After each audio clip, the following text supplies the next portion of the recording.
కుటుంబ విలువల్లో మీరు తప్పకుండా గమనించవలసినది, తల్లి తండ్రి ఎంత గొప్పవాళ్ళో మీ తోబుట్టువులు కూడా అంతే గొప్పవాళ్ళు. మీ కన్నా ముందు పుట్టిన అన్నని గౌరవించాలి, మీకన్నా వెనక పుట్టిన వాళ్ళని మీరు అంత ప్రేమించగలగాలి. ఒక్కొక్క వ్యక్తి యొక్క జీవితం చెక్కబడడానికి కారణం ఒక్కొక్కసారి తోబుట్టువులు అవుతారు.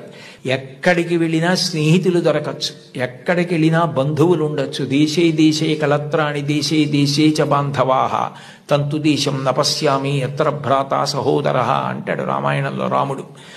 ఎక్కడికి వెళ్ళినా బంధువులు స్నేహితులు దొరకచ్చు, కానీ తోడ పుట్టిన వాళ్ళన్న వాళ్ళు మాత్రం ఆ జన్మకి వాళ్ళే. వాళ్ళని ప్రేమించడం, వాళ్ళతో దెబ్బలాడకపోవడం, వాళ్ళతో ప్రేమ భావనతో ఉండడం, వాళ్ళతో గౌరవంగా ఉండడం, చెల్లిని తమ్ముణ్ణి మార్గదర్శనం చేసి సచిన్ టెండూల్కర్కి అజిత్ చేసినట్టు చక్కగా వృద్ధిలోకి రావడం తెలుసుకోండి.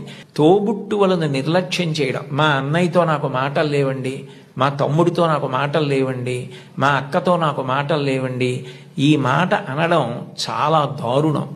నీ తోడబుట్టిన వాడితోటే నువ్వు సర్దుకోవడం చేత కాని వాడివి సమాజంలో ఎవరితో సర్దుకుంటావు, ఎవరితో శాశ్వతంగా స్నేహాన్ని నెరపగలుగుతావు? నిన్నెవరు నమ్ముతారు? ఎంతమంది వచ్చినా నీ తోబుట్టువులు నీ ఇంటికి రాకపోతే ఏమిటో ఆయన ఊరందరికీ చెప్తారు కానండి, వాళ్ళ తమ్ముడే వాళ్ళ ఇంటికి రాడు, వాళ్ళ అన్నయ్యే వాళ్ళ ఇంటికి రాడు అంటారు.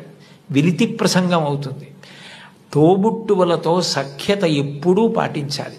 ఘర్షణ అన్నది ఉంటుంది. ఒక్కొక్కటి మనకిష్టమైంది తమ్ముడికి ఇష్టం లేకపోవచ్చు. ఏది ఇష్టం లేదో దాన్ని పరిహరించండి. ప్రేమగా ఉండడం, ప్రేమ పంచడం, అందరితో కలిసిమెలిసి ఉండడం బాగా నేర్చుకోండి.